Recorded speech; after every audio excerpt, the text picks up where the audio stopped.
This is Brent.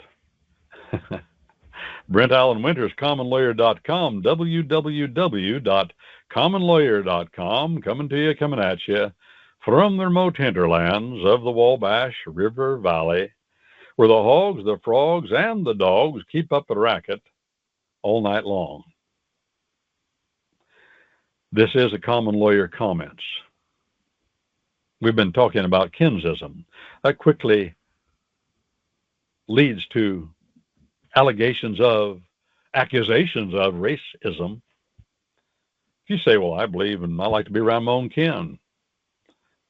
I don't mind being around my own kin. I'd rather be around my kin, go to church with my own kin, go to church where we go to church. I told you I went to church where Ed Hill preached, and that was fun once. Fun, enjoyable, encouraging even. I wouldn't want to go to the church there every Sunday. It was too much for me. Too much expression. I know I'm not the frozen chosen, as some of my Dutch Reformed friends are called. I like to be jubilant and joyful, and I like to sing hymns, and I like to sing them with vigor. One fellow said, some people, you go to church, they sing hymns, sound like a couple of calves dying in a hailstorm. Well, that's true. I don't like that. No, I want to belt it out. It's enjoyable to me. But I don't want to be talking when somebody else is talking and cause a ruckus and shake and rattle and roll like they did at Evie Hill's church service. That's their culture. That's not my culture. And so I like to be with my kith and kin when I go to church. By and large, I don't mind visiting other places and getting to know people. You can always learn a lot from that.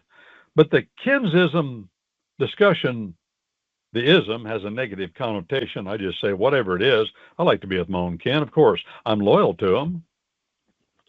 Yeah, because they're my family. God requires that. Requires that you look after your own more than you look after others. You help people when you can, but how are you going to save the world if you're unable to pay the rent is the point. Well, you can't. A lot of people want to save the world that can't pay the rent. They just make darn fools of themselves. That's what they do. I know. I've tried it. Well, kinsism leads to accusations of racism. What is racism? Well, the first thing you got to recognize, if you're going to understand what racism is, people believe there are different races.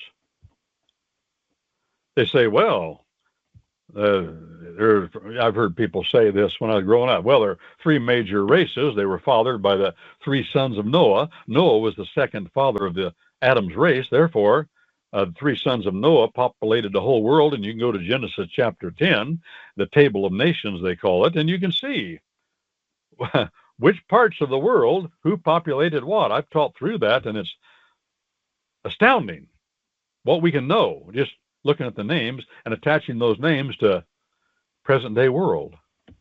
We know that the Chinese primarily, of course people mix up, but the Chinese primarily are Hamites. It is thought that they are Shemites, sons of Shem, but they aren't. But most people in the Orient are, but you look at the names, the words, trace it through history, you find out the Chinese, by and large, originally were Hamites, sons of Ham. Of course, the Africans are Hamites.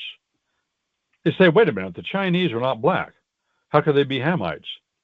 Here's a fascinating piece of biblical reality. And the Bible is the best attested records of genealogy that are of the ancient world that are available to mankind. There's nothing that has thwarted, nothing ever that has been found that could possibly thought to have thwarted those records. Under the evidences of our common law of evidence, under the rules of the common law of evidence, all of those manuscripts and genealogies of the Bible are better attested than any other in the world. And there's some that are very well attested, such as the chronicles of the Irish, Scottish, Scandinavian, Norwegian, Anglo-Saxon, and Danish kings. We have those chronicles, and we can fill in the gaps where they're missing in one. You can all going back to a man named Odin, O-D-I-N. Odin tradition tells us, secular history, outside the Bible, that Odin was 14 generations from Noah. And Sir Flinders Petrie, foremost archaeologist in Britain, in 1921, November of 1921, made a presentation about those genealogical records, the chronologies of those kings, the Scandinavian, Danish, Anglo-Saxon, Irish, all those. He said they're the best attested genealogical records outside of the Bible that's available to mankind. Well, that's true, but the Bible is the best attested. And when you go to the 10th chapter of Genesis, called the Table of Nations, you see there very clearly, you study through that, work through it slowly, you see very clearly that there are three strains of humanity coming, of Adam's race coming from Noah. And people used to say, well, there are three races, the ones that are fathered by Shem, the ones that are fathered by Japheth, the European races, southern and northern, and the ones fathered by Ham, the Africans. Well, that's not true. There are others besides the Africans, but getting back to the point. Then after that, they said there are other races that break up into different races, and all these races. And you'll hear Christian folks say, like Ken Ham at Creation Research, there's only one race. The Bible says there's only one race of Adam. Is there only one race of Adam? Yes, there is only one race of Adam. Adam is father of one race of men. But within that race of Adam, there are as many races as there are fathers of children. That's what the Bible teaches. The word race, and the Bible presses this point hard. The word race is Latin for root. Root. Remember when the Bible says that Jesus Christ is not only the stem of Jesse, growing off of Jesse, a descendant of a man named Jesse. Jesse was the father of King David. But it says he's not only the branch, the stem, he's also the root. Jesus Christ is the root of Jesse and the branch, the stem, growing off, the limb, growing off of the tree. That's the fascinating thing about him. He's the creator of all things, including Jesse, and also a descendant of Jesse. But it uses the word root, the root of Jesse. Well, this word's used in the Bible a lot. What does it mean? It means root, from which something grows. And the word race means root. Well, what's my root? Well, I'm rooted in my father.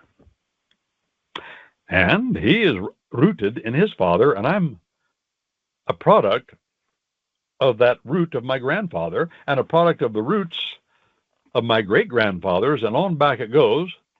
And at 20 generations back, 20 generations, just 20, I have over 1 million ancestors and over 500,000 fathers and grandfathers. That's just in 20 generations. And every one of those men is a root of a race, is a race, meaning root. That's what the Bible teaches clearly, unambiguously. There's one race of Adam, and within that one race of Adam, that's why the Bible says these are the generations of Adam. 10 times in the book of Genesis. The book is outlined according to these 10 appearances of the phrase, these are the generations of. Starts with, these are the generations of the heavens and the earth. God generated that. Then these are the generations of Adam. Adam generated that. God indirectly, Adam directly. And these are the generations of Noah. Well, that means that these men, and all men that have children, are fathers of races of men. They are the roots. So when somebody says to you, oh, there's just one race of Adam, yeah, I agree, but you're saying that to eliminate, to try to do away with the truth that there are many races within Adam's race. That's the biblical presentation, and that's the way we should understand it, because that's the way our Maker understands it. Race is a reality. What are we going to do with it? Well, the left has tried to make us feel guilty. Let's talk about that next time. This is Brent Allan Winters, commonlawyer.com, www.commonlawyer.com, and this is a Common Lawyer Comments, commonlawyer.com.